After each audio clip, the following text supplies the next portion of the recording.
안녕하세요, 여러분. 오늘부터 시작되는 율곡 2 라디오 특강 진행자입니다.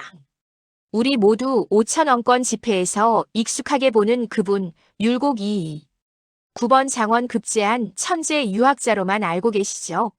그런데 이분의 10대 후반 시절을 들으면 깜짝 놀라실 겁니다. 조선 최고의 유학자가 한때 절에 들어가서 스님이 되려고 했다는 사실 믿기시나요? 오늘은 그 충격적인 이야기를 들려드리겠습니다. 천재 소년이 어떻게 중이 되었고 또 어떻게 다시 유학의 길로 돌아왔는지 그 파란만장한 이야기 속으로 들어가 보시죠. 1536년 강원도 강릉 오죽헌. 아버지 이원수와 어머니 신사임당 사이에서 셋째 아들이 태어납니다. 바로 이이입니다.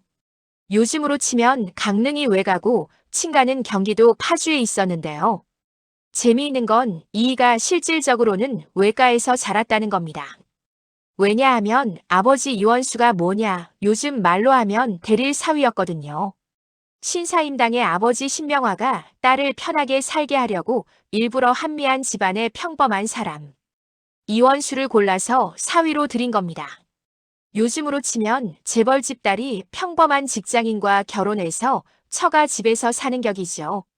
그러니 이원수가 집안에서 목소리를 낼 수가 있나요? 기록에 의하면 평생 아내에게 큰 소리 한 번 제대로 내지 못했다고 합니다. 어린이는 강릉의 아름다운 자연 속에서 자랐습니다. 강을 끼고 있는 산천을 보며 심신을 수양했다고 하는데 요즘으로 치면 강원도 청정 자연 속에서 자란 영재 소년인 거죠. 그리고 6살 때 외가를 떠나 친가 쪽으로 이사를 갑니다. 근데 이게 왜 중요하냐면 조선시대는 집안이 중요했던 시대잖아요. 고향이라는 게 내가 태어난 곳이 아니라 집안의 뿌리가 있는 곳을 의미했습니다. 그래서 율곡의 고향은 탄생지인 강릉이 아니라 친가가 있는 파주가 되는 겁니다.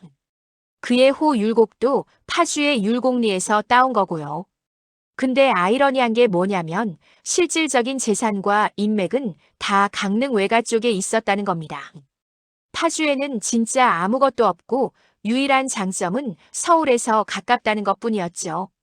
요즘으로 치면 본적지는 파주인데 실제로는 강릉이 고향인 셈입니다. 여기서 재미있는 이야기 하나 더. 아버지 이원수와의 관계입니다.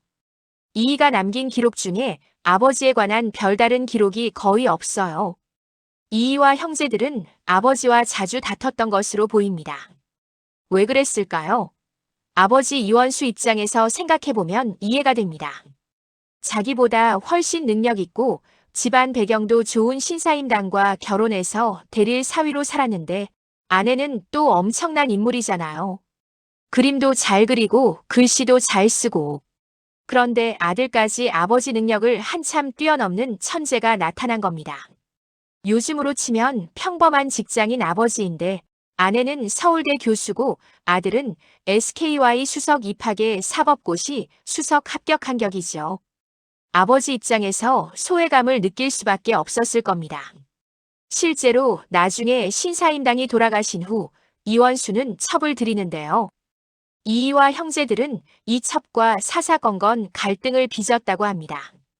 집안 분위기가 좋지 않았던 거죠. 자, 그런데 이런 집안 분위기 속에서도 이이의 천재성은 빛을 발합니다. 1548년 이이의 나이 13세. 진사시 초시에 장원으로 합격합니다. 13세요. 요즘으로 치면 중학교 1학년 나이에 사법시험 1차에 수석 합격한 거나 마찬가지입니다. 당시 과거 시험이 얼마나 어려웠냐면 보통 9살부터 일평생을 바쳐 공부해야 한 번 될까 말까 한 시험이었습니다. 문과 평균 합격자 나이가 35세였으니까요. 그런 시험을 13살에 장원으로 합격한 겁니다. 주변 사람들이 얼마나 놀랐겠어요. 근데 이이는 너무 어려서 바로 다음 시험인 복시에는 응시하지 않았습니다. 요즘 사법시험으로 치면 1차 합격했는데 너무 어려서 2차 시험은 안 보고 다음 기회를 기다린 거죠. 조선시대 과거 시험은 한 번 합격하면 그 자격이 평생 유지되니까 급할 것도 없었던 겁니다. 13세의 진사시 장원 합격 후 이인은 조광조의 제자였던 백인걸 문화에서 공부합니다. 백인걸은 당대 명망 있는 유학자였죠. 요즘으로 치면 서울대 명예교수 밑에서 개인 지도를 받은 셈입니다.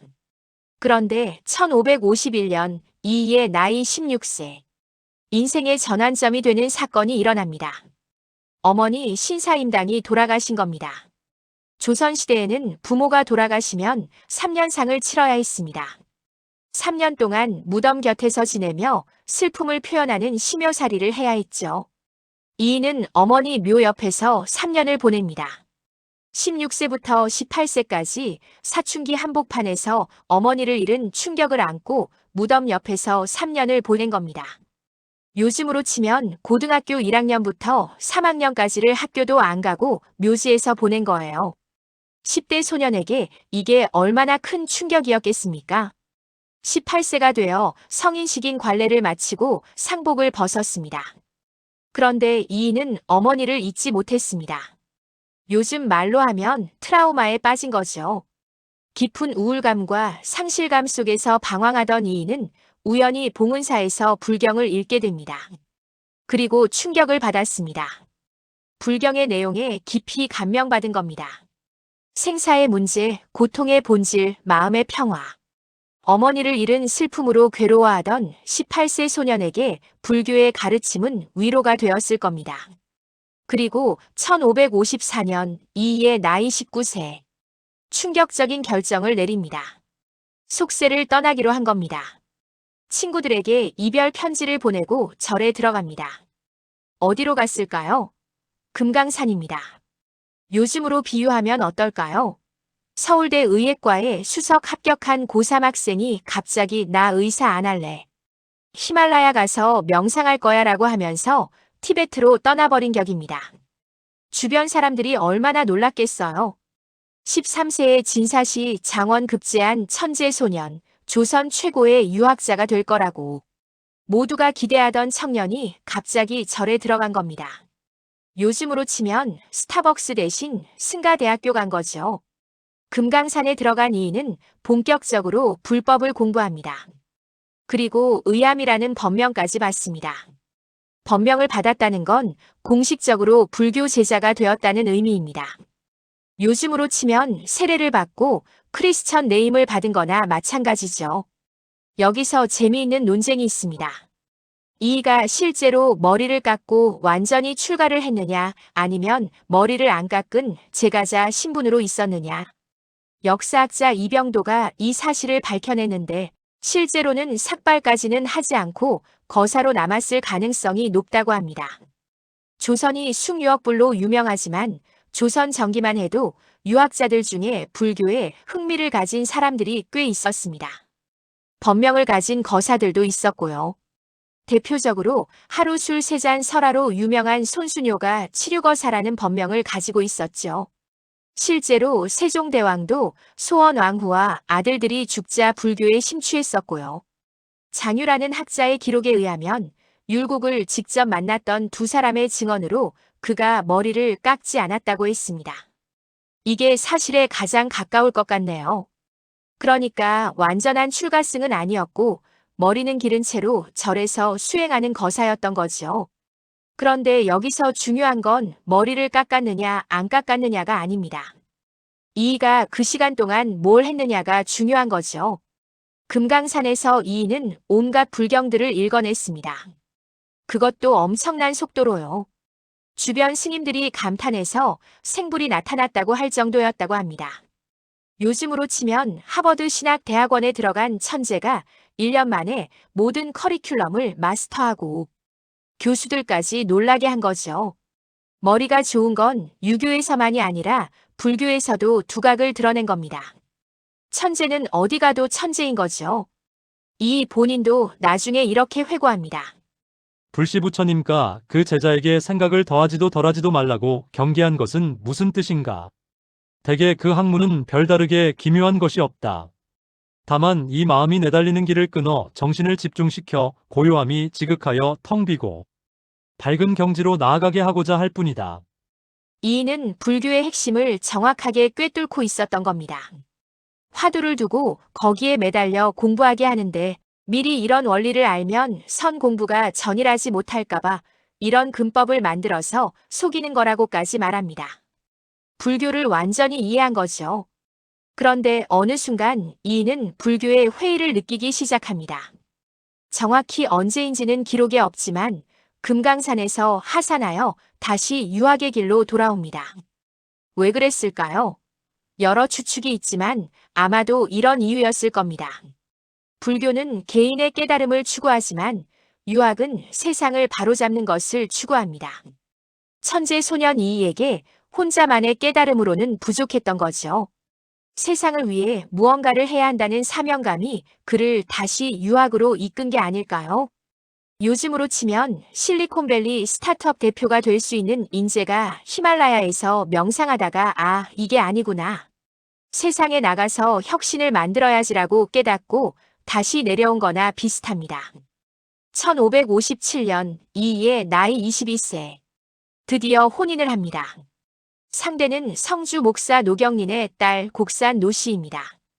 당대로서는 만혼이었습니다. 보통 결혼하던 시대에 22세 결혼은 늦은 거였죠. 왜 이렇게 늦었을까요? 16세에 어머니 돌아가셔서 3년상 치르고 그 후에 금강산 가서 불교 공부하느라 시간을 보냈으니 당연히 혼인이 늦어질 수밖에 없었던 겁니다. 요즘으로 치면 고등학교 때 어머니 잃고 대학교 안 가고 방황하다가 군대 갔다 와서 뒤늦게 복학한 케이스죠. 결혼하고 1년 뒤인 1558년 23세의 이인은 중요한 결정을 합니다. 당대 최고의 유학자를 만나러 가기로 한 겁니다. 누구일까요? 바로 퇴계 이황입니다. 이황은 당시 조선 최고의 유학자였습니다. 이보다 35세나 많은 대선배죠. 요즘으로 치면 20대 신진학자가 노벨상 받은 석학 교수를 찾아간 거나 마찬가지입니다. 이인은 경상도 안동 도산으로 이황을 찾아갑니다. 그리고 두 사람은 만납니다. 이 만남에서 재미있는 일이 있었습니다. 이이가 자신이 불교에 들어갔던 사실을 솔직하게 이야기한 겁니다. 이황은 나중에 편지에서 이렇게 말합니다. 지난날 남들이 그대가 불교 서적을 읽고 꽤 중독되었다고 하는 말을 듣고 오랫동안 애석하게 여겼었는데 일전에 나를 찾아와 그 사실을 숨기지 않고 그 잘못을 말하였으며 이제 두 번 온 편지의 뜻이 또 이러함을 보니 나는 그대가 도에 함께 나아갈 수 있음을 알겠습니다. 이황은 이이의 솔직함을 높이 평가한 겁니다. 자신의 흑역사를 숨기지 않고 당당하게 말하는 젊은이의 모습에서 진정성을 본 거죠. 요즘으로 치면 면접에서 자신의 실패 경험을 솔직하게 말하고 거기서 뭘 배웠는지 이야기하는 지원자를 좋게 본 거나 비슷합니다. 이후 이이와 이황은 서찰을 주고받으며 서로의 학문을 보완하게 됩니다. 비록 나중에 사단칠정 논쟁에서 의견이 갈리긴 하지만 이때의 만남은 이이에게 큰 영향을 주었습니다. 그런데 1561년 이이의 나이 26세. 또다시 비극이 찾아옵니다. 이번에는 부친상입니다. 아버지 이원수가 돌아가신 겁니다. 아버지와 사이가 좋지 않았어도 상을 치러야 했습니다. 다시 3년상을 치릅니다. 16세의 모친상으로 3년, 26세의 부친상으로 3년. 이인은 10대 후반부터 20대 후반까지 총 6년을 상복 입고 보낸 겁니다. 요즘으로 치면 고등학교부터 대학교 졸업할 때까지 상복 입고 산 거예요. 인생에서 가장 활발하게 활동해야 할 시기를 상중으로 보낸 겁니다. 이 시기에 이인은 무엇을 했을까요? 당연히 공부를 했겠죠. 슬픔을 학문으로 승화시킨 겁니다. 그리고 드디어 출사 준비를 마칩니다. 1564년 이이의 나이 29세. 드디어 본격적인 과거 시험에 나섭니다. 그리고 이때부터 전설이 시작됩니다. 생원시 장원 진사시. 잠깐. 진사시는 이미 13세 때 초시 장원하고 21세 때 복시 장원에서 진사 자격이 있었죠. 그런데 29세의 이인은 또 진사시 초시를 봅니다. 그리고 또 장원합니다. 이미 합격한 시험을 또 본 겁니다. 왜? 장원 타이틀을 더 따기 위해서죠. 요즘으로 치면 이미 토익 만점 받은 사람이 또 토익 시험 보러 가서 또 만점 받는 거나 마찬가지입니다. 그리고 진사시 복시를 봅니다. 이번에는 3등 12위. 장원이 아닙니다. 이의의 과거 시험 응시 이력에서 유일하게 장원이 아닌 결과입니다. 전체 100명 중 42등으로 합격했죠. 이의가 얼마나 기분이 나빴을까요? 그래서 이번에는 생원 자격으로 대과문과에 응시합니다. 진사 자격도 있는데 굳이 생원 자격으로 본 거죠. 그리고 대과 초시, 복시, 전시를 모두 장원으로 통과합니다. 총 9번의 장원. 구도장원공이라는 별명이 붙습니다. 요즘으로 치면 수능 만점, 의대 수석 입학, 의사국가고시 수석 합격을 다 한 거나 마찬가지입니다. 29세에 정육품 호조 정랑으로 관직 생활을 시작합니다. 요즘으로 치면 5급 공무원으로 공직에 입문한 거죠. 그리고 예조, 이조좌랑, 사간원, 사원부를 거칩니다. 승승장구하는 겁니다. 선조 제위 1년 이인은 천추사의 서장관이 되어 명나라 북경에 다녀옵니다. 요즘으로 치면 대통령 특사단으로 미국 워싱턴 D.C. 다녀온 거죠. 그리고 홍문관 부교리에 임명됩니다. 홍문관은 왕의 자문기관이니까 요즘으로 치면 청와대 정책비서관 된 거나 비슷합니다. 그런데 이때 이인은 상소를 올려서 사양합니다. 그 이유가 뭐냐면 어릴 때 선악불교에 물든 잘못을 저질렀으므로 감히 논사의 책임을 맡을 수 없습니다라고 한 겁니다. 이인은 자신의 과거를 숨기지 않았습니다. 오히려 당당하게 인정하고 그것이 자신의 약점이 될 수 있다는 걸 인정한 거죠. 요즘으로 치면 고위공직자 인사청문회에서 자신의 과거 실수를 먼저 고백하고 사과하는 거나 비슷합니다. 선조는 어떻게 답했을까요? 선조는 이렇게 비답합니다. 예전부터 아무리 호걸스러운 선비라도 불씨에게 빠져들어 간 것을 면하지 못하였는데 전에 선문에 종사했다는 작은 실수를 가지고 옥당에 논사하는 중대한 직책을 경솔하게 채차할 수는 없다. 또 잘못을 뉘우치고 스스로 새로워진 그 뜻이 가상하다. 선조는 이의의 과거를 문제 삼지 않았습니다. 오히려 잘못을 뉘우친 그 진정성을 높이 산 겁니다. 요즘 말로 하면 과거는 과거고 지금의 당신이 중요하다는 거죠. 이것이 이의와 선조의 첫 만남이었습니다. 그리고 이후 이의는 선조의 신임을 받으며 조선의 개혁을 주도하게 됩니다. 자, 여러분. 오늘 우리는 율곡 이의의 젊은 시절을 살펴봤습니다. 13세의 진사시 장원 급제한 천재 소년이 16세에 어머니를 잃고 깊은 슬픔에 빠져 19세에 금강산으로 들어가 스님이 되려 했던 이야기. 그리고 다시 유학의 길로 돌아와 29세에 9번 장원을 달성하며 화려하게 관직 생활을 시작하는 이야기까지. 이의의 이야기에서 우리는 무엇을 배울 수 있을까요? 천재도 방황한다는 것, 실수도 한다는 것. 하지만 중요한 건 그 방황과 실수에서 무엇을 배우고 어떻게 일어서느냐는 것입니다. 이의는 자신의 흑역사를 숨기지 않았습니다. 오히려 당당하게 인정하고 그것에서 배운 것을 자신의 학문에 녹여냈습니다. 불교를 공부한 경험이 그의 철학을 더욱 깊게 만들었고 인간 내면에 대한 이해를 높였습니다. 안녕하세요, 여러분. 율곡 2 라디오 특강 제2부 시간입니다. 지난 시간에 우리는 13세의 진사시 장원, 급제한 천재 소년이 어머니를 잃고 금강산으로 들어가 스님이 되려 했던 충격적인 이야기를 들어봤습니다. 그리고 29세에 드디어 본격적인 과거 시험에 나서는 장면까지 함께했죠. 오늘은 그 유명한 구도장원공, 9번 장원 이야기를 본격적으로 다뤄보겠습니다. 어떻게 한 사람이 9번이나 장원을 할 수 있었을까요? 그리고 이게 왜 오히려 비난의 대상이 되었을까요? 조선시대 과거 시험의 시스템부터 차근차근 풀어보겠습니다. 자, 그럼 시작해볼까요? 먼저 조선시대 과거 시험 시스템을 이해해야 합니다. 요즘 사람들은 과거 시험하면 그냥 한번 보는 줄 아는데 실제로는 엄청나게 복잡한 다단계 시스템이었습니다. 조선의 과거는 크게 소과와 대과로 나뉩니다. 소과는 생원과와 진사과, 대과는 문과입니다. 요즘으로 비유하면 소과는 예비시험, 대과는 본시험인 거죠. 더 정확히 말하면 소과는 대학 입학시험이고 대과는 고등고시라고 보면 됩니다. 그런데 이 소과와 대과가 각각 또 여러 단계로 나뉩니다. 생원과와 진사과는 각각 초시와 복시로 나뉘고 문과는 초시, 복시, 전시 3단계로 나뉩니다. 그러니까 일반적으로 조선의 과거는 생원과 초시, 생원과 복시, 문과 초시, 문과 복시, 문과 전시 이렇게 5단계를 거치게 되는 겁니다. 요즘 고등고시로 치면 1차 시험, 2차 시험, 3차 면접을 각각 또 세분화해 놓은 거나 마찬가지죠. 그만큼 어렵고 복잡했던 겁니다.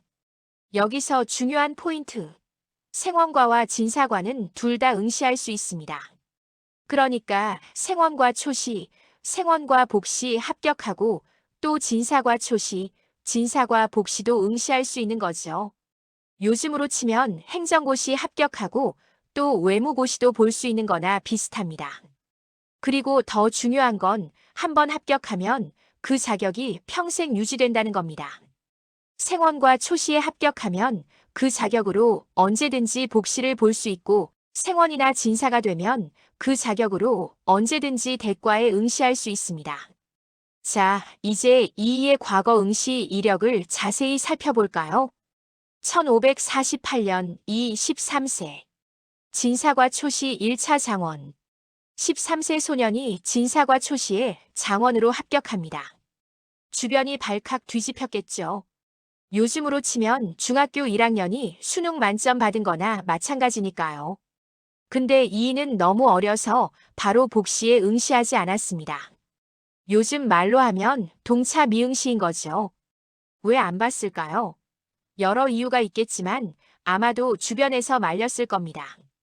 너 아직 어리니까 좀 더 공부하고 나중에 봐라. 실제로 과거 시험은 평생 자격이 유지되니까 급할 것도 없었던 거죠. 그리고 이후 8년의 공백이 있습니다. 16세에 어머니 돌아가셔서 3년상, 19세에 금강산 들어가서 불교 공부. 이 시기를 보낸 거죠. 1557년 이 21세. 진사과 복시 2차 장원. 금강산에서 내려온 이이가 8년 만에 다시 시험장에 나타납니다. 그리고 진사과 복시에서 장원으로 합격합니다. 이 시점에서 이이는 공식적으로 진사 타이틀을 획득합니다. 요즘으로 치면 학사 학위를 받은 거죠. 진사가 되면 뭐가 좋으냐? 사회적으로 인정받는 양반이 되는 겁니다. 그리고 대과문과에 응시할 수 있는 자격을 얻는 거죠. 이제 이이는 대과만 합격하면 관직에 나갈 수 있는 상태가 된 겁니다. 1559년 이 23세. 대과 별시 초시 3차 장원. 여기서 별시라는 게 나옵니다. 별시는 뭐냐? 정기시험인 식년시 외에 특별히 보는 시험입니다. 왕실에 경사가 있거나 나라에 큰일이 있을 때 특별히 보는 거죠. 요즘으로 치면 정기 채용 외에 특별 채용 같은 건데 기회가 더 생긴 거니까 당연히 다들 몰립니다. 이이는 이 별시 초시에서 장원으로 합격합니다. 그런데 이때 제출한 답안지가 바로 그 유명한 천도책입니다. 천도책이 뭐냐? 하늘의 도리에 관한 답안이라는 뜻인데 이게 어떻게 유명해졌냐면 출제자들이 몇 달 동안 고심해서 만든 문제를 이이가 단 3시간 만에 답안지를 작성해서 제출했기 때문입니다. 3시간이요. 요즘으로 치면 사법시험 논술 문제를 3시간 만에 완벽하게 작성한 거나 마찬가지입니다. 보통 하루 종일 걸리는 시험인데 말이죠. 그것도 내용이 탁월했습니다. 23세 청년의 답안이라고는 믿기지 않을 만큼 학문적으로 깊이가 있었다고 평가받았죠. 요즘으로 치면 대학원생 수준의 논문을 학부생이 써낸 거나 비슷합니다. 시험관들이 얼마나 놀랐겠어요. 이게 3시간 만에 나온 답안이라고. 이 청년 대체 뭐야? 주변 소문이 쫙 퍼집니다. 강릉 신사임당의 아들 이이라는 사람이 있는데 천재래. 3시간 만에 장원 급제했대. 대과 별시 복시 낙방. 그런데 여기서 반전이 일어납니다. 초시에서 그렇게 화려하게 장원 급제했던 이의가 복시에서 떨어진 겁니다. 낙방. 이의의 전체 과거 응시 이력에서 유일한 낙방 기록입니다. 왜 떨어졌을까요? 여러 추측이 있습니다. 첫째, 초시에서 너무 눈에 띄었기 때문에 복시에서 견제를 받았을 수 있습니다. 조선시대 과거 시험은 완전히 객관적이지 않았거든요. 시험관의 주관이 들어갈 여지가 있었죠. 둘째, 이의가 너무 자신만만해서 방심했을 수도 있습니다. 초시를 3시간 만에 풀고 장원 급제했으니 복시도 쉽겠지 하고 방심했을 가능성이 있죠. 셋째, 이의의 불교 이력이 문제가 되었을 수도 있습니다. 당시 소문이 퍼졌을 겁니다. 저 청년이 한때 금강산의 서중 노릇했대. 유교를 국교로 삼는 조선에서 이건 큰 약점이었으니까요. 어쨌든 낙방했습니다. 복시에 떨어졌으니 당연히 전시는 볼 수 없었죠. 요즘으로 치면 1차 시험은 수석 합격했는데 2차 시험에서 탈락한 거나 마찬가지입니다. 퇴계 이황이 이의에게 위로의 편지를 보냈다는 기록이 있습니다. 소년 등과는 불행이라며 등과에 실패한 이의를 위로했다고 하는데 실제로 퇴계 선생 문집을 확인해 보면 정확히 그런 구절은 찾기 어렵습니다. 하지만 퇴계가 이의를 격려했다는 건 사실인 것 같습니다. 이의는 이 낙방을 어떻게 받아들였을까요? 아마도 자존심에 큰 상처를 받았을 겁니다. 13세부터 천재 소리 듣고 자랐는데 23세에 처음으로 낙방의 쓴맛을 본 거니까요. 요즘으로 치면 항상 1등만 하던 학생이 처음으로 시험에서 떨어진 거나 비슷합니다. 부친상. 낙방의 상처를 추스르기도 전에 아버지가 돌아가십니다. 다시 3년상을 치러야 합니다. 또다시 과거 시험은 미뤄지는 겁니다. 26세부터 28세까지 3년간 상복을 입고 지냅니다. 이 시기에 이의는 무엇을 했을까요? 당연히 공부를 했겠죠. 그리고 아마도 다짐했을 겁니다. 다음번에는 절대 떨어지지 않겠다. 모든 시험을 장원으로 통과하겠다. 1564년 이의 29세. 본격적인 도전 시작. 3년상을 마친 이의가 드디어 다시 과거 시험에 나섭니다. 그런데 이번에는 전략을 바꿉니다. 진사 자격이 이미 있지만 생원과도 함께 도전하기로 한 겁니다. 왜 그랬을까요? 여러 해석이 있지만 아마도 이런 생각이었을 겁니다. 이왕 시험 보는 거 모든 시험을 다 보자. 그리고 모든 시험에서 장원을 하자. 그래야 23세 낙방의 오점을 완전히 지울 수 있다. 요즘으로 치면 행정고시 합격 자격이 이미 있는데 외무고시도 보고 입법고시도 보겠다는 거나 마찬가지죠. 그것도 다 수석 합격하겠다는 겁니다. 생원과 초시 4차 장원. 첫 번째 관문 통과. 장원입니다. 생원과 복시 5차 장원. 두 번째 관문 통과. 또 장원입니다. 이제 이의는 생원 타이틀을 획득합니다. 이미 진사였는데 생원도 된 겁니다.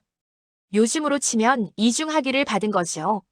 진사과 초시 2차 6차 장원. 여기서 주목할 점. 이의는 이미 21세 때 진사가 되었습니다. 그런데 29세에 또 진사과 초시를 봅니다. 왜? 장원 타이틀 하나 더 따려고요. 이미 합격한 시험을 또 보는 겁니다. 요즘으로 치면 이미 토익 만점 받은 사람이 또 토익 시험 보러 가는 거나 마찬가지예요. 주변 사람들이 뭐라고 했을까요? 저 사람 대체 왜 저래? 이미 진사인데 왜 또 진사 시험을 봐? 장원 타이틀에 미쳤나? 다른 사람들 기회 빼앗는 거 아니야? 실제로 이 부분이 나중에 비난의 대상이 됩니다. 이미 합격해놓고도 불필요한 시험에 중복 응시를 감행하는 행동이 교만하고 일 처리를 멋대로 한다는 평가를 받게 되죠. 하지만 이의는 개의치 않고 또 장원을 합니다. 진사과 복시 2차 3등 12위. 그런데 또 반전이 일어납니다. 진사과 복시에서 장원을 못한 겁니다. 3등 12위로 합격했습니다. 전체 100명 중 42등이었죠. 물론 합격은 합격인데 장원이 아니었던 겁니다. 요즘으로 치면 수석 합격을 노렸는데 42등으로 합격한 거죠. 이이가 얼마나 기분이 나빴을까요? 생원과는 초시, 복시 다 장원했는데 진사과 복시에서 장원을 놓친 겁니다.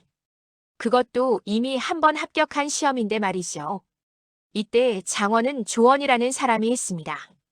조원은 나중에 1572년에 대과에 합격하는데 이이보다 8년 늦게 합격한 사람이죠.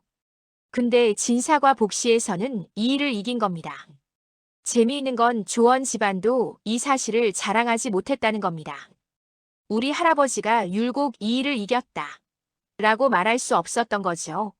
왜냐하면 조원은 남명조식 문화의 북인이었고 나중에 서인이 집권하면서 이이가 성인처럼 추앙받게 되는데 그때 우리 할아버지가 율곡을 이겼어요 라고 하면 서인들에게 비오는 날 먼지나게 두들겨 맞았을 테니까요. 대과 식년시 초시 7차 장원. 진사과 복시에서 장원을 못한 이이가 빡친 겁니다. 이번에는 생원 자격으로 대과에 응시합니다. 진사 자격도 있는데 굳이 생원 자격으로 응시한 거죠. 왜 그랬을까요? 아마도 이런 심리였을 겁니다. 진사 자격으로는 재수 없으니까 생원 자격으로 보자. 그리고 대과에서는 절대 장원 놓치지 않겠다. 그리고 대과 초시에서 장원을 합니다. 7번째 장원입니다. 대과 식년시 복시 8차 장원. 대과 복시도 장원으로 통과합니다. 8번째 장원입니다. 대과 식년시 전시 9차 장원. 드디어 마지막 관문. 전시는 왕 앞에서 보는 최종 시험입니다. 요즘으로 치면 대통령 앞에서 보는 최종 면접인 거죠. 이이는 전시에서도 장원을 합니다. 9번째 장원입니다. 총 9번의 장원. 조선 역사상 전무후무한 기록입니다. 사람들은 이이를 구도장원공이라고 부르기 시작합니다. 요즘으로 치면 수능 만점, 각종 고등고시 다 수석 합격한 거나 마찬가지죠. 이이의 장원 행진을 정리해보면 1차 13세 진사과 초시 장원, 2차 21세 진사과 복시 장원, 3차 23세 대과 별시 초시 장원 천도책 3시간 만에 작성, 4차 29세 생원과 초시 장원, 5차 29세 생원과 복시 장원, 6차 29세 진사과 초시 2차 장원, 7차 29세 대과 식년시 초시 장원, 8차 29세 대과 식년시 복시 장원, 9차 29세 대과 식년시 전시 장원, 중간에 23세 대과 별시 복시 낙방, 29세 진사과 복시 3등 12위 이 두 번은 장원이 아니었지만 그래도 총 9번 장원이라는 경이로운 기록을 세운 겁니다. 당연히 칭찬이 쏟아졌습니다. 조선 개국 이래 최고의 천재다. 하늘이 내린 인재다. 선조 임금도 이 일을 극찬했죠. 하지만 동시에 비난도 만만치 않았습니다. 특히 344간원, 사헌부, 홍문관에서 탄핵이 쏟아졌습니다. 이이는 교만하고 일처리를 멋대로 한다. 이미 합격한 시험을 또 보는 것은 다른 사람의 기회를 빼앗는 행위다. 장원 타이틀에 지나치게 집착하는 것은 군자의 도가 아니다. 실제로 이이는 이 문제로 여러 번 탄핵을 당합니다. 요즘으로 치면 청문회에서 과거 이력이 문제가 있다며 공격당한 거나 비슷하죠. 그런데 생각해보면 비난하는 사람들의 심리도 이해가 됩니다. 조선시대 과거 시험이 얼마나 어려웠는지 아시죠? 평균 합격 나이가 35세였습니다. 보통 사람들은 9살부터 공부를 시작해서 26년을 공부해야 겨우 합격하는 시험이었어요. 그런데 어떤 사람은 이미 합격해놓고도 또 시험을 보러 다니면서 장원만 9번을 한 겁니다. 다른 사람들 입장에서는 저 사람은 재능, 과시하려고 우리 기회를 빼앗는 거 아니냐고 생각할 수밖에 없었던 거죠. 요즘으로 비유하면 이런 겁니다. 이미 서울대 의대 합격한 사람이 포기하고 다시 수능 봐서 또 만점 받고 그 다음 해에도 또 수능 봐서 또 만점 받고 이런 식으로 계속하면 다른 수험생들이 어떻게 생각하겠어요? 하지만 이 입장에서 생각해보면 또 이해가 됩니다. 23세에 첫 낙방을 경험한 충격이 얼마나 컸겠어요. 그래서 다시는 실패하지 않겠다. 모든 시험에서 완벽하게 1등을 하겠다는 강박관념이 생긴 거죠. 요즘 말로 하면 일종의 완벽주의입니다. 한번 실패를 경험한 사람이 다시는 실패하지 않기 위해 과도하게 노력하는 경우 있잖아요. 이이가 딱 그 케이스였던 겁니다. 9번 장원을 달성한 이이는 정육품 호조 정랑으로 관직 생활을 시작합니다. 요즘으로 치면 5급 공무원으로 공직에 입문한 거죠. 그런데 29세의 5급 공무원이면 늦은 걸까요? 빠른 걸까요? 당시 기준으로는 빠른 편입니다. 평균 합격 나이가 35세였으니까요. 하지만 이이의 재능을 생각하면 오히려 늦은 편이죠. 13세에 진사시험 합격한 천재가 29세에야 관직을 시작한 거니까요. 왜 이렇게 늦어졌을까요? 16세 모친상 3년 19세. 금강산 불교 수행, 23세 대과 낙방, 26세 부친상 3년. 이런 일들이 겹치면서 늦어진 겁니다. 만약 이런 일들이 없었다면 20대 초반에 관직을 시작했을 거예요. 이이는 호조 정랑으로 시작해서 예조, 이조 좌랑을 거칩니다. 이조 좌랑은 인사 담당 부서의 중간 관리자쯤 되는 자리죠. 그리고 사관원과 사원부를 거칩니다. 이 두 부서는 왕과 관료들을 감시하고 비판하는 부서입니다. 요즘으로 치면 감사원이나 공정거래위원회 같은 곳이죠. 선조 제위 1년 이이는 천추사의 서장관이 되어 명나라 북경에 다녀옵니다. 천추사는 명나라 황제 생일을 축하하러 가는 사절단이고 서장관은 사절단의 문서를 담당하는 실무 책임자입니다. 요즘으로 치면 대통령 특사단의 수석 보좌관 정도 되는 자리죠. 북경을 다녀온 이이는 홍문관 부교리에 임명됩니다. 홍문관은 왕의 자문기관이니까 요즘으로 치면 청와대 정책실 같은 곳입니다. 부교리는 그 실무 책임자고요. 그런데 이때 이이는 상소를 올려 사양합니다. 그 이유가 어릴 때 선악불교에 물든 잘못을 저질렀으므로 감히 논사의 책임을 맡을 수 없습니다라는 겁니다. 이이는 자신의 과거를 숨기지 않았습니다. 오히려 스스로 약점을 드러낸 거죠. 요즘으로 치면 고위공직자 청문회에서 자신의 과거 실수를 먼저 고백하는 거나 비슷합니다. 선조는 어떻게 반응했을까요? 선조는 이렇게 답합니다. 예전부터 아무리 호걸스러운 선비라도 불씨에게 빠져들어 간 것을 면하지 못하였는데 전에 선문에 종사했다는 작은 실수를 가지고 옥당에 논사하는 중대한 직책을 경솔하게 채차할 수는 없다. 또 잘못을 뉘우치고 스스로 새로워진 그 뜻이 가상하다. 선조는 이이의 과거를 문제 삼지 않았습니다. 오히려 진정성을 높이 산 겁니다. 이것이 이이와 선조의 첫 만남이었고 이후 둘은 깊은 신뢰관계를 형성하게 됩니다. 자, 그럼 9번 장원이 역사적으로 어떤 의미가 있을까요? 첫째, 이이의 천재성을 증명하는 확실한 증거입니다. 아무리 천재라도 9번 장원은 불가능한 일이거든요. 운이 좋아서 한두 번은 가능할지 몰라도 9번은 실력이 아니면 불가능합니다. 둘째, 이이의 완벽주의적 성격을 보여줍니다. 이미 합격한 시험을 또 보는 것은 완벽을 추구하는 성격이 아니면 이해하기 어렵죠. 이 완벽주의는 나중에 이이의 개혁 정책에서도 드러납니다. 셋째, 당시 사회의 비판을 받은 것처럼 이이의 성격이 다소 독선적이고 교만한 면이 있었다는 것을 보여줍니다. 이 성격 때문에 나중에 많은 갈등이 생기게 되죠. 넷째, 역설적이게도 이 9번 장원이라는 화려한 이력이 오히려 이이를 고립시키는 요인이 되었습니다. 너무 뛰어나니까 질투와 시기의 대상이 된 거죠.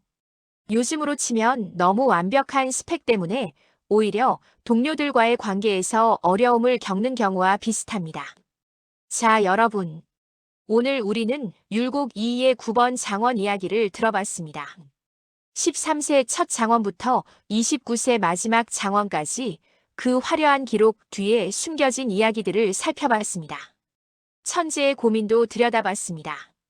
23세 낙방의 충격, 그리고 그것을 극복하기 위한 29세의 완벽주의적 도전. 칭찬과 비난이 교차하는 상황 속에서도 자신의 길을 묵묵히 걸어간 한 청년의 모습을 봤습니다. 이의 이야기에서 우리는 무엇을 배울 수 있을까요? 재능도 중요하지만 그 재능을 어떻게 사용하느냐가 더 중요하다는 것. 실패를 경험한 후 어떻게 일어서느냐가 그 사람의 진정한 모습을 보여준다는 것. 그리고 완벽을 추구하는 것도 좋지만 때로는 그것이 다른 사람들과의 관계에서 갈등을 만들 수 있다는 것. 균형이 중요하다는 걸 이의 삶에서 배울 수 있습니다. 안녕하세요, 여러분. 율곡 2 라디오 특강 제3부 시간입니다. 지난 시간에 우리는 9번 장원이라는 전무후무한 기록을 세운 이이가 29세에 드디어 관직 생활을 시작하는 장면까지 함께 했습니다. 오늘은 그 이후 이야기입니다. 관직에 나간 이이가 조정에서 어떻게 행동했는지, 선배 학자들과 어떤 관계였는지 살펴보겠습니다. 그런데 이 이야기를 들으시면 깜짝 놀라실 겁니다. 우리가 아는 그 점잖은 유학자 이미지와는 전혀 다른 모습이거든요. 자신의 은사를 면전에서 비판하고 당대 최고의 학자들을 공개적으로 평가절하하고 심지어 죽은 대신의 유언까지 말이 사악하다고 비난했던 이이. 과연 그는 왜 이렇게 독서를 날렸을까요? 그 속사정을 들여다보겠습니다. 자, 시작해볼까요? 29세에 관직 생활을 시작한 이이는 빠르게 승진합니다. 호조 정랑에서 시작해서 예조, 이조좌랑, 사간원, 사원부를 거치죠. 그리고 홍문관 부교리까지 올라갑니다. 요즘으로 치면 5급 공무원으로 입문해서 34년 만에 청와대 정책실까지 간 거나 마찬가지입니다. 당연히 주목을 받았겠죠. 9번 장원 급제한 그 천재가 왔다더라. 신사임당의 아들이라던데.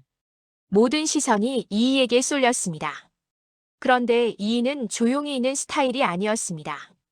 오히려 적극적으로 자신의 의견을 개진했고 선배든 동료든 잘못된 것은 가차없이 비판했습니다. 요즘으로 치면 신입사원이 임원진 회의에서 그 의견은 틀렸습니다라고 정면으로 반박하는 거나 비슷합니다. 당연히 마찰이 생길 수밖에 없었죠. 첫 번째 타겟은 아이러니하게도 자신의 은사였습니다. 백인걸. 이이가 13세에 진사시 합격한 후 가르침을 받았던 스승이죠. 조광조의 제자로 당대에 명망이 높았던 인물입니다. 요즘으로 치면 서울대 명예교수급 되는 사람이었어요. 그런데 이이는 어느 날 백인걸의 인물평을 요구받았을 때 이렇게 답합니다. 기고학황. 무슨 뜻이냐? 기가 높고 학문이 거칠다는 겁니다. 쉽게 말하면 기세는 높은데 실력은 별로라는 소리죠. 자기 스승에게 이런 평가를 한 겁니다. 요즘으로 비유하면 어떨까요? 지도교수가 내 제자가 어떤 애냐? 고 물었을 때 교수님, 그 제자는 자신감은 넘치는데 논문 수준은 좀 떨어집니다라고 대답한 거나 마찬가지입니다. 주변 사람들이 얼마나 놀랐겠어요. 저 사람 미쳤나? 자기 스승을 저렇게 평가해. 그런데 더 놀라운 건 백인걸의 반응입니다. 백인걸은 이이를 미워하지 않았습니다. 오히려 이이를 동네방네 자랑하고 다녔어요. 내 제자 이이가 얼마나 뛰어난지 아느냐? 저 친구 앞으로 큰 인물 될 거야. 이게 무슨 심리일까요? 아마도 백인걸은 이렇게 생각했을 겁니다. 저 친구가 나를 비판하는 건 진정으로 학문을 추구하기 때문이다. 거짓으로 아첨하는 것보다 낫다. 실제로 조선시대 선비들 중에는 이런 분위기가 있었습니다. 진실된 비판을 오히려 높이 평가하는 문화요. 물론 그렇지 않은 사람도 많았지만요. 이번에는 정말 큰 사건입니다. 이준경은 당시 최고 권력자 중 한 명이었습니다. 영의정을 지낸 인물이죠. 요즘으로 치면 전직 국무총리급 되는 사람입니다. 이준경도 조광조의 제자였습니다. 그래서 기묘사화를 똑똑히 기억하고 있었죠. 기묘사화가 뭐냐면 조광조가 공신들의 훈작을 삭제하려다가 역으로 당해서 사약을 받고 죽은 사건입니다. 그래서 이준경은 위훈 삭제 문제에 대해 매우 조심스러웠습니다. 스승님이 이 문제로 돌아가셨는데 또다시 이 문제를 건드리면 안 된다는 입장이었죠. 그런데 선조시대에 다시 위훈 삭제 문제가 불거집니다. 공신들의 훈작 중에 부당하게 받은 게 많다는 비판이 나온 거죠. 이인은 위훈 삭제를 주장하는 쪽이었습니다. 이준경이 반대 의견을 냅니다. 이 문제는 신중하게 접근해야 합니다. 성급하게 추진하면 큰 화를 부를 수 있습니다. 그러자 이이가 이준경의 면전에서 이렇게 말합니다. 대신의 말이 애매모호합니다. 요즘으로 치면 신입 공무원이 전직 총리에게 총리님 말씀은 두루뭉술합니다라고 정면으로 비판한 거나 마찬가지예요. 주변이 얼어붙었겠죠. 저 젊은 친구가 감히! 그런데 이인은 여기서 멈추지 않습니다. 이준경이 죽으면서 유언을 남깁니다. 붕당의 폐해를 경계하라는 내용이었죠. 이인은 이 유언을 듣고 분노합니다. 그리고 공개적으로 비판합니다. 대신의 유언이 사악하다. 죽은 사람의 유언을 사악하다고 비난한 겁니다. 요즘으로 치면 전직 대통령의 유언을 잘못된 것이다라고 공개 비판한 거나 비슷합니다. 심지어 조정에서는 죽은 이준경을 처벌해야 한다는 주장까지 나왔습니다. 이 일을 따르는 사람들이 유언이 그렇게 잘못되었으니 부관 참시를 해야 한다고 주장한 거죠.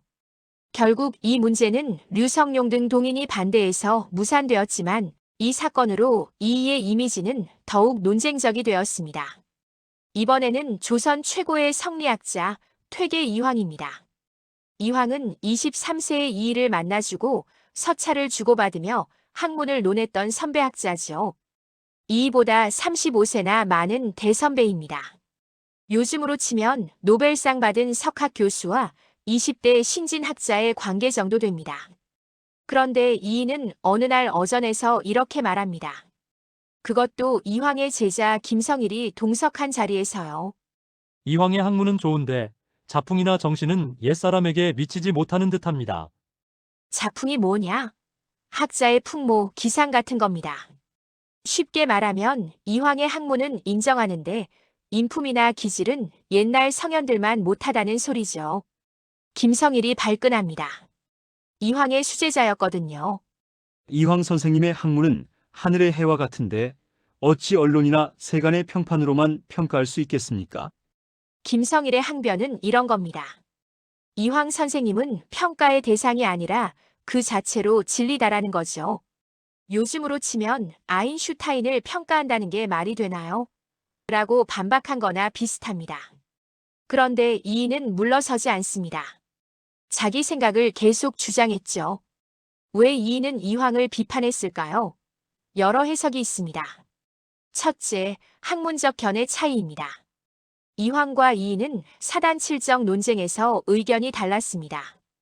이황은 이기이원론에 가까웠고 이인은 이기일원론에 가까웠죠.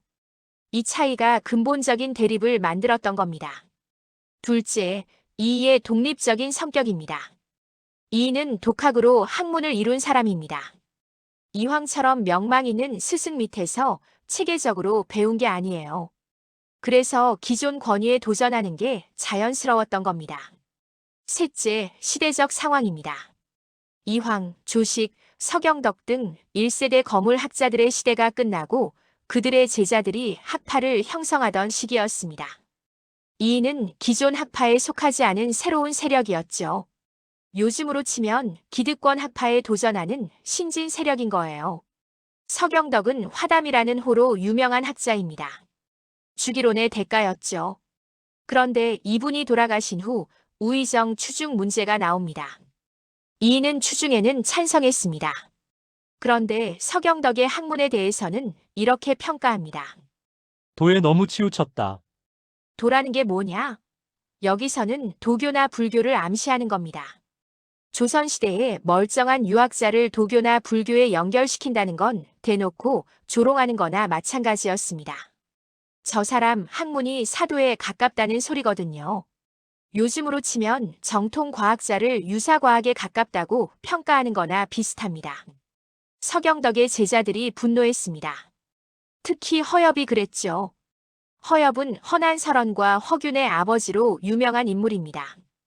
허엽과 이인은 그야말로 악연이었습니다. 두 사람은 향약 시행 문제로 논쟁을 벌였는데 서로 한치도 양보하지 않았습니다. 허엽은 이 일을 이렇게 평가합니다. 예절과 근본도 모르는 인간. 요즘 말로 하면 인성 쓰레기라는 소리죠. 이인은 허엽을 이렇게 평가합니다. 이론에 모순된 점이 많고 문의에 어둡다. 논리도 없고 아는 것도 없다는 소리입니다. 두 사람의 대립은 자식 세대까지 이어집니다. 허엽의 아들 허봉은 이 일을 탄핵한 개미 삼찬의 한 명이었습니다. 개미 삼찬이 뭐냐면 1583년 개미년에 이 일을 집중적으로 탄핵한 3명의 언관을 말합니다. 허봉은 이 일을 강력하게 탄핵했습니다. 그런데 오히려 선조의 분노를 사서 파직당하고 귀양을 갑니다. 그리고 귀양에서 풀려난 직후 병사합니다. 결과적으로 붕당 정치의 최종 승리자는 이이와 그의 문파였죠. 허씨 집안은 몰락하고 이이는 성인처럼 추앙받게 됩니다. 역사의 아이러니입니다. 이현적은 회제라는 호로 유명하고 훗날 문묘에 배양된 대학자입니다. 그런데 이이는 이현적의 과거 행적을 문제 삼습니다. 을사사화 때 이현적이 윤인파 살임을 취조했다는 겁니다. 요즘으로 치면 과거에 독재 정권에 협력했다고 비판한 거나 비슷합니다. 이현적은 이미 사망한 상태였는데 이이는 죽은 사람도 가차없이 비판한 겁니다. 기대승은 이황과 사단칠정 논쟁을 벌였던 인물로 호남 살림의 대표적 학자였습니다. 이이와 기대승은 사이가 매우 나빴다고 기록되어 있습니다. 구체적으로 어떤 갈등이 있었는지는 자세히 전해지지 않지만 경연일기를 보면 이이가 기대승을 비판하는 대목이 여러 번 나옵니다. 재미있는 건 류성룡의 평가입니다. 류성룡은 이황의 제자로 나중에 영의정이 되는 인물이죠. 임진왜란 때 활약한 그 류성룡 맞습니다. 류성룡은 이 일을 이렇게 평가합니다. 다 좋은데 뭐든지 따지고 고치려 드는 성품이 흠이다. 요즘 말로 하면 완벽주의 강박증이라는 거죠. 기존의 것을 그대로 두지 못하고 계속 문제를 제기하고 개선하려 한다는 겁니다. 그런데 재미있는 건 류성룡이 이 일을 미워하지는 않았다는 겁니다. 오히려 이 일을 높이 평가했고 이이의 정책을 많이 지지했습니다. 특히 류성룡은 이이가 제안했던 대공수미법을 적극적으로 건의했는데 이게 나중에 대동법의 토대가 됩니다. 요즘으로 치면 정치적으로는 다른 당이지만 정책적으로는 협력한 거죠. 왜 이이는 이렇게 독설을 날렸을까? 여러분, 여기까지 들으시면서 이런 생각이 드셨을 겁니다. 이 사람 성격에 문제 있는 거 아니야? 맞습니다. 이이는 분명히 성격상 문제가 있었습니다. 실록의 기록을 보면 이이에 대한 평가가 교만하고 일 처리를 멋대로 한다는 비판이 많이 나옵니다. 그런데 왜 이이는 이렇게 행동했을까요? 몇 가지 해석이 가능합니다. 첫째, 독학으로 학문을 이룬 자신감. 이이는 특정 스승 밑에서 체계적으로 배운 게 아닙니다. 물론 백인걸에게 배우긴 했지만 핵심 학문은 독학으로 이뤘죠. 그래서 기존 권위에 대한 두려움이 없었던 겁니다. 요즘으로 비유하면 정규 교육을 받지 않고 독학으로 세계적 프로그래머가 된 사람이 하버드 교수들도 틀릴 수 있다고 말하는 거나 비슷합니다. 둘째, 진정한 개혁에 대한 열망. 이이는 조선이 변해야 한다고 생각했습니다. 그런데 기존 권위자들이 변화를 막는다고 봤죠. 그래서 기존 권위를 타파해야 한다고 생각한 겁니다. 요즘으로 치면 기득권 카르텔을 깨야 한다고 생각하는 개혁 세력인 거죠. 셋째, 완벽주의적 성격. 9번 장원에서도 봤듯이 이이는 완벽주의자였습니다. 조금이라도 잘못된 것을 보면 참지 못했던 거죠. 그게 선배든 스승이든 상관없이요. 넷째, 시대적 상황. 이이가 활동하던 시기는 선조시대 초기입니다. 명종 때까지는 외척이 권력을 잡고 있었지만 선조 때 들어와서 사림이 본격적으로 집권합니다. 그런데 사림 내에서도 세대 교체가 일어나고 있었습니다. 이황, 조식, 서경덕 같은 1세대가 죽거나 은퇴하고 그들의 제자들이 주류가 되는 시기였죠. 이는 이 1세대의 영향에서 벗어난 새로운 세대였습니다. 그래서 1세대를 비판하는 게 자연스러웠던 거죠. 요즘으로 치면 586세대가 주류였던 시기에 새로운 세대가 나타나서 586방식은 구시대적이다라고 비판하는 거나 비슷합니다. 이의 이런 비판적 태도는 결과적으로 붕당 형성에 영향을 미칩니다. 선조시대 초기 사림이 동인과 서인으로 갈라집니다. 이황, 조식의 제자들은 주로 동인이 되고 이이와 성혼의 제자들은 주로 서인이 됩니다. 재미있는 건 이 본인은 붕당을 인정하지 않았다는 겁니다. 처음에 이이는 붕당이란 게 어디 있느냐? 다 군자당이니 화합해야 한다는 입장이었습니다. 그래서 이준경이 붕당을 경계하라는 유언을 남기자 그 말이 사악하다고 비난한 겁니다. 붕당의 문제를 인정하면 훈구파에게 반격의 빌미를 주게 된다고 생각했던 거죠. 하지만 시간이 갈수록 이이도 현실을 인정하게 됩니다. 아, 사림이 실제로 분열하고 있구나. 이제는 화합을 추구해야겠다. 1575년 선조 8년 이이는 결단을 내립니다. 바로 의례당론입니다. 당시 사림은 김효원과 심의겸을 중심으로 동인과 서인으로 갈라져 있었습니다. 이이는 아예 두 사람을 모두 지방관으로 좌천시켜버립니다. 너희 둘이 문제의 핵심이니까 둘 다 서울에서 나가라. 요즘으로 치면 여야 대표를 모두 정계에서 퇴출시킨 거나 비슷합니다. 엄청난 결단이죠. 그런데 이게 오히려 반발을 삽니다. 특히 동인이 맹렬히 반발합니다. 김효원은 사림의 정통이고 심의겸은 외척 출신일 뿐인데 둘을 똑같이 취급하는 게 말이 되느냐? 동인의 생각은 이랬습니다. 김효원은 멀리 보내고 심의겸은 가까운 곳에 보냈으니 이이가 서인 편을 든 거라고 본 거죠. 결과적으로 이 사건으로 이이는 서인의 종주로 떠오르게 됩니다. 본인은 중립을 지키려 했는데 오히려 한쪽 당파의 리더가 되어버린 겁니다. 역사의 아이러니죠. 붕당을 없애려 했던 사람이 오히려 붕당의 창시자가 되어버린 겁니다. 이이의 독설과 불교 이력은 결과적으로 그를 고립시켰습니다. 특히 성균관에서 노골적으로 따돌림을 당했다고 합니다. 신입 관료들이 당하는 면실례도 유난히 심하게 당했다고 하죠. 면실례가 뭐냐? 요즘으로 치면 신고식 같은 겁니다. 선배 관료들이 신입을 괴롭히는 일종의 통과 의례였죠. 이이는 이 면실례가 너무 심해서 바로 관직에서 물러났다가 다시 복귀했다는 기록이 있습니다. 물론 면실례는 원래 혹독했습니다. 정몽주의 증손자도 면실례 중에 괴롭힘을 당하다가 죽었을 정도니까요. 정몽주 집안이면 사대부들이 극진히 모시는 가문인데도 그랬습니다. 이이는 훨씬 더 심했을 겁니다. 저놈 한때 중 노릇했다더라. 한번 제대로 혼내주자. 이이의 독설은 결과적으로 양날의 검이었습니다. 긍정적인 면은 이이의 학문이 독립적이고 비판적일 수 있었다는 겁니다. 기존 권위에 얽매이지 않고 자유롭게 사고할 수 있었죠. 그리고 이이의 제자들도 이런 비판적 태도를 배웠습니다. 서인 학파는 선배의 학설이라도 틀렸으면 비판하고 수정하는 전통을 가지게 됩니다. 이게 조선 후기 서인의 학문적 발전으로 이어지죠. 부정적인 면은 이이가 많은 적을 만들었다는 겁니다. 동인의 핵심 인사들은 거의 다 이이와 사이가 나빴습니다.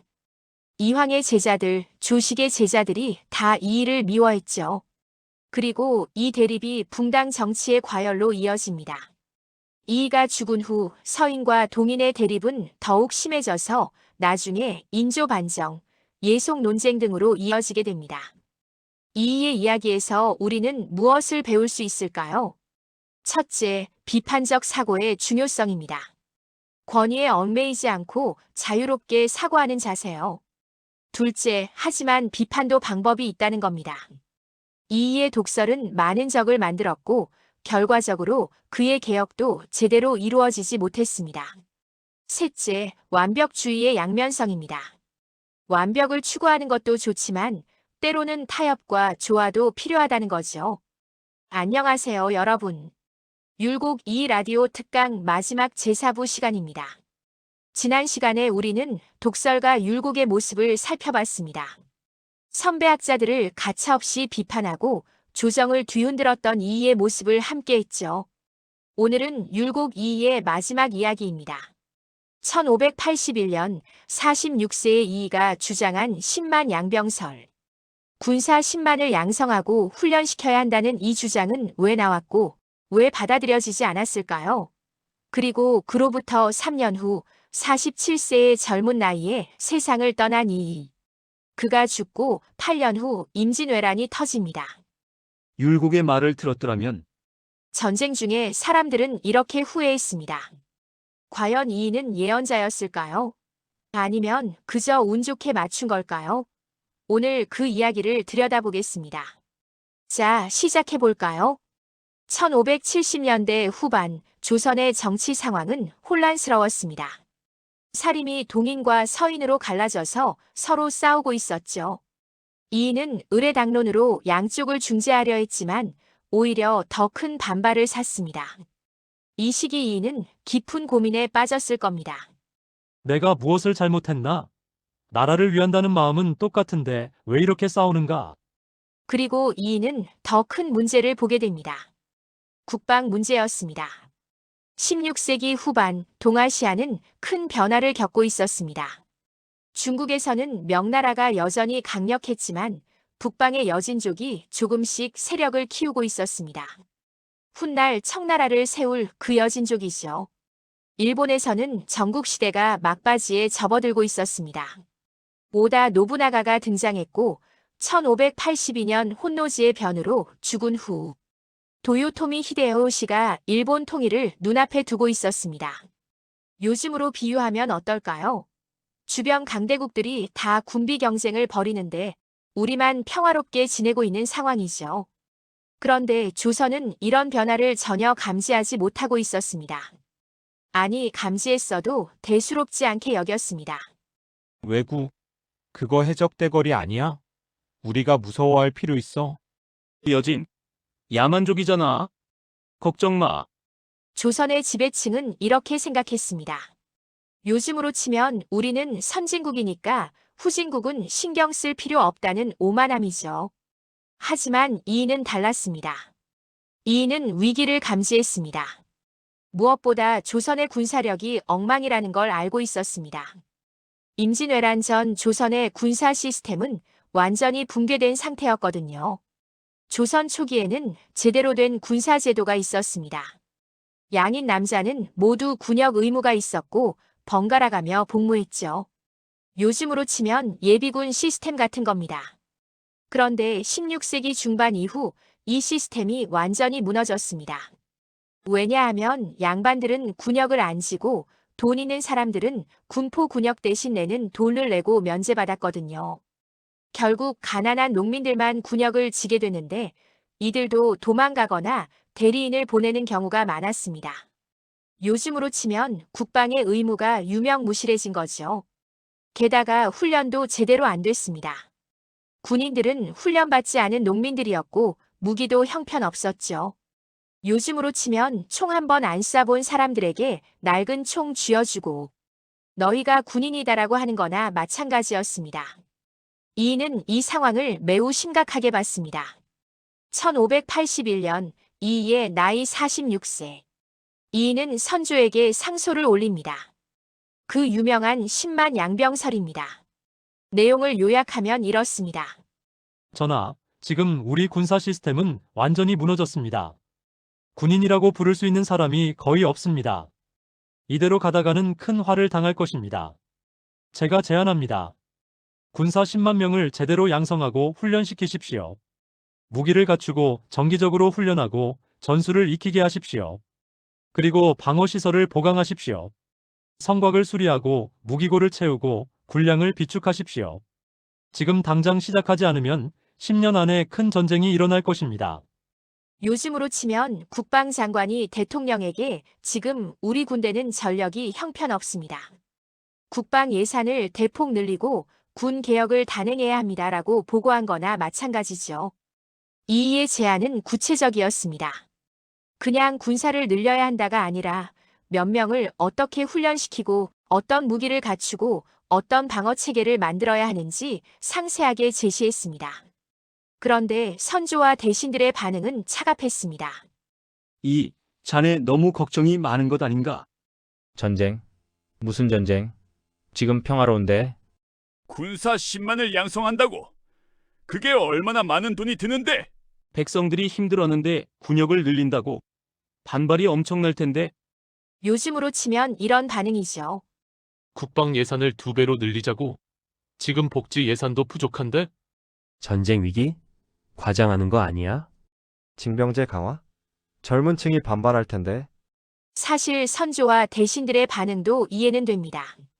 당시 조선은 150년 넘게 큰 전쟁이 없었거든요. 임진왜란이 1592년인데 조선 건국이 1392년이니까 정확히 200년간 큰 전쟁이 없었던 겁니다. 200년 동안 평화가 계속되면 어떻게 될까요? 사람들은 전쟁을 잊어버립니다. 전쟁? 그런 거 있었나? 하는 거죠.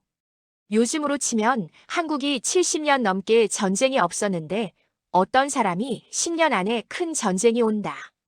지금 당장 군 400만을 더 양성하자고 하면 어떻게 될까요? 대부분 무슨 호들갑이야? 라고 반응하겠죠. 게다가 현실적인 문제도 있었습니다.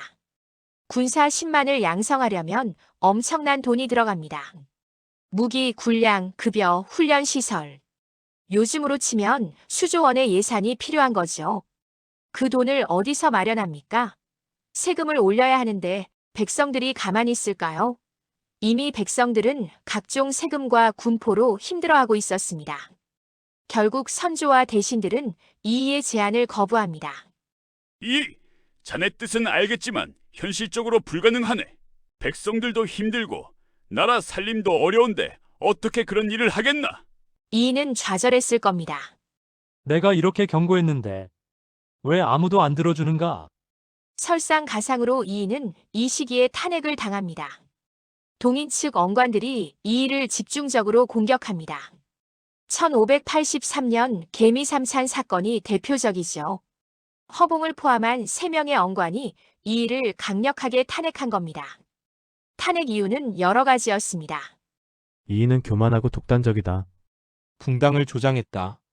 한때 불교에 심취했던 사람이 어떻게 조정의 중책을 맡을 수 있는가? 요즘으로 치면 야당이 여당의 핵심 인사를 청문회에서 집중 공격하는 거나 비슷합니다.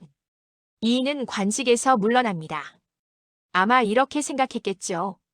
이렇게 싸우느니 차라리 후학을 양성하는 게 낫겠다. 이의는 고향으로 돌아가 제자들을 가르치기 시작합니다. 김장생, 정엽 등 훗날 서인의 핵심이 되는 제자들이 이 시기에 이의에게 배웁니다. 그런데 얼마 후 선조가 다시 이의를 부릅니다. 돌아오게! 자네가 필요하네! 선조는 이의의 능력을 인정했습니다. 비록 10만 양병설은 받아들이지 않았지만 이의의 행정 능력과 정책 제안은 필요했던 거죠. 이의는 다시 조정으로 돌아와 이조 판서와 판돈영 부사를 지냅니다. 이조 판서는 인사를 담당하는 최고위 관직이고 판돈영 부사는 종친을 관리하는 자리입니다. 요즘으로 치면 인사처장과 청와대 비서실장을 겸한 거나 비슷합니다. 하지만 이의의 건강은 이미 나빠지고 있었습니다. 1584년 이의의 나이 47세. 이의는 서울 대사동 자택에서 세상을 떠납니다. 47세면 요즘으로는 한창 일할 나이죠. 그런데 조선시대 기준으로도 일찍 죽은 편입니다. 퇴계 이황은 70세까지 살았고 율곡의 제자 김장생은 83세까지 살았으니까요. 왜 이렇게 일찍 죽었을까요? 정확한 사망 원인은 기록에 없습니다. 하지만 추측은 가능합니다. 첫째, 과로였을 가능성이 높습니다. 이의는 13세부터 쉴 새 없이 공부하고 일했습니다. 29세에 관직에 나간 후로는 더욱 바빴죠. 끊임없이 정책을 제안하고 상소를 올리고 제자를 가르쳤습니다. 둘째, 스트레스였을 겁니다. 자신의 제안이 받아들여지지 않는 좌절감, 동인과의 끊임없는 갈등, 탄핵과 복귀를 반복하는 불안정한 상황. 이 모든 게 스트레스였을 겁니다. 셋째, 가족력일 수도 있습니다. 아버지 이원수도 비교적 일찍 돌아가셨고 어머니 신사임당도 48세에 돌아가셨습니다. 이이가 죽자 선조는 크게 슬퍼했다고 합니다. 그리고 이렇게 말했다죠. 이가 없으니 누구와 국사를 의논하랴? 재미있는 건 실록의 졸기입니다. 원래 선조실록에는 이이의 졸기가 졸하였다 단 한 줄만 있습니다. 당대 최고의 학자이자 고위 관료가 죽었는데 단 한 줄이요. 이게 말이 됩니까? 다른 대신들은 다 긴 졸기가 있는데 이이만 한 줄입니다. 왜 그랬을까요? 선조실록을 편찬한 게 북인이었기 때문입니다. 북인은 동인의 강경파였죠. 당연히 서인의 종주격인 이이를 좋게 평가할 리 없었던 겁니다. 그래서 일부러 졸기를 빼버린 거죠. 요즘으로 치면 야당이 집권해서 역사를 쓰면서 여당의 핵심 인사 기록을 지워버린 거나 비슷합니다. 하지만 나중에 인조 반정으로 서인이 집권하면서 선조수정실록을 편찬합니다. 그리고 이이에 대한 긴 졸기를 새로 씁니다. 이이는 천품이 고명하고 학문이 정밀하였으며 이렇게 시작하는 긴 졸기죠. 요즘으로 치면 정권이 바뀌어서 역사를 다시 쓴 겁니다. 역사는 승자가 쓴다는 말이 실감나는 대목입니다. 이이가 죽고 8년 후 1592년 4월 13일 도요토미 히데요시가 조선을 침략합니다. 임진왜란의 시작입니다. 일본군 15만 8천여 명이 부산에 상륙합니다. 조선군은 속수무책으로 무너집니다. 왜냐하면 훈련도 안 되고 무기도 형편없고 전략도 없었으니까요. 부산에서 출발한 일본군은 단 20일 만에 서울을 점령합니다. 선조는 의주로 도망갑니다. 요즘으로 치면 3주 만에 수도가 함락된 거죠. 전쟁 중에 사람들은 이렇게 말했습니다. 율곡의 말을 들었더라면 10만 양병을 했더라면 이런 일은 없었을 텐데. 선조도 후회했습니다. 류성룡의 징비록에 이런 내용이 나옵니다. 율곡이 10만 양병을 주장했을 때 그 말을 들었더라면 이런 화를 당하지 않았을 것이다. 요즘으로 치면 전쟁이 터진 후에 그때 국방 예산을 늘렸어야 했는데 라고 후회하는 거나 비슷합니다. 그럼 이이는 정말 예언자였을까요? 미래를 내다본 걸까요? 반은 맞고 반은 틀립니다. 이이가 10년 안에 큰 전쟁이 온다고 정확히 예언한 건 아닙니다. 기록을 보면 이이는 언젠가 큰 전쟁이 올 수 있으니 대비해야 한다고 주장한 거지 1592년에 일본이 쳐들어온다고 예언한 게 아닙니다. 하지만 이이는 위기를 감지하는 능력이 뛰어났습니다. 동아시아 정세의 변화, 조선 군사 시스템의 붕괴, 이런 것들을 종합적으로 판단해서 지금 대비하지 않으면 큰일 난다고 경고한 거죠. 요즘으로 치면 경제학자가 여러 지표를 분석해서 이대로 가면 경제 위기가 온다고 경고하는 거나 비슷합니다. 정확한 날짜를 맞추는 게 아니라 위험 신호를 감지하는 거죠. 결과적으로 이이의 경고는 맞았습니다. 대비하지 않았기 때문에 조선은 엄청난 피해를 입었죠. 하지만 이이의 모든 제안이 무시된 건 아닙니다. 대공수미법은 실제로 실현되었습니다. 대공수미법이 뭐냐? 공물을 쌀로 대신 내게 하는 제도입니다. 조선시대 백성들은 세금을 쌀 전세, 노동력, 특산물 공물 이렇게 세 가지로 냈습니다. 그런데 공물 제도가 문제가 많았습니다. 지역마다 특산물이 다른데 서울까지 운반하는 비용이 엄청났거든요. 게다가 중간에 관리들이 착취하는 경우도 많았고요. 이이는 공물을 쌀로 대신 내게 하자고 제안했습니다. 쌀은 어디서나 생산되고 가치도 명확하니까 훨씬 효율적이라는 거죠. 이 제안이 임진왜란 때 부분적으로 시행되고 나중에 대동법으로 발전합니다. 류성룡이 적극적으로 추진했죠. 요즘으로 치면 현물세를 화폐세로 바꾼 거나 비슷합니다. 엄청난 개혁이었죠.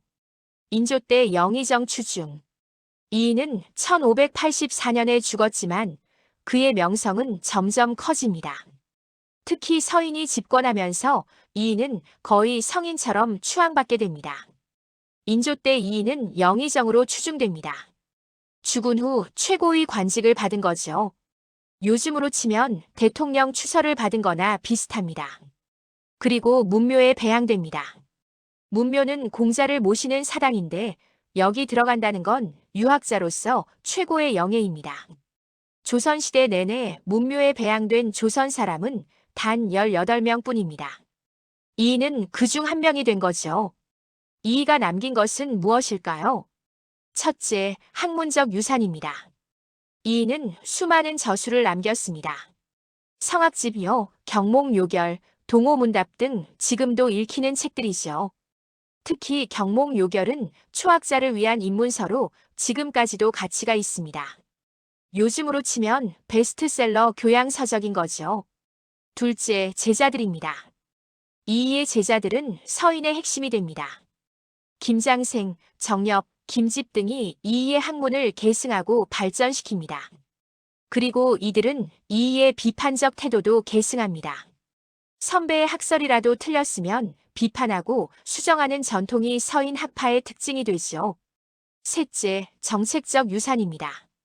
비록 10만 양병은 실현되지 못했지만 대공수미법은 실현되었습니다.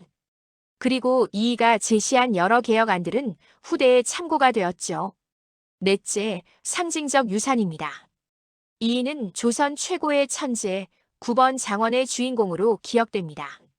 그리고 5,000원권 지폐의 주인공이 되어 지금도 우리 곁에 있습니다. 이이는 완벽한 사람이 아니었습니다. 독설로 많은 적을 만들었고 완벽주의 때문에 타협을 못했고 때로는 교만했습니다. 하지만 이이는 진정으로 나라를 걱정한 사람이었습니다. 자신의 이익이 아니라 조선의 미래를 생각했죠. 10만 양병설은 받아들여지지 않았지만 그 경고는 옳았습니다. 대비하지 않았기 때문에 조선은 큰 피해를 입었죠. 이이의 삶에서 우리는 무엇을 배울 수 있을까요? 첫째, 위기를 감지하는 능력의 중요성입니다. 평화로울 때 전쟁을 준비하는 게 진정한 지혜죠.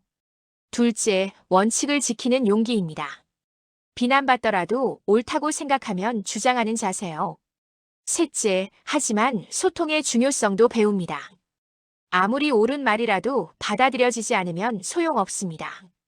이이의 독설은 때로 불필요한 적을 만들었죠.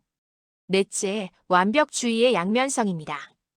9번 장원을 할 정도의 완벽주의가 위대한 업적을 만들었지만 동시에 갈등도 만들었습니다.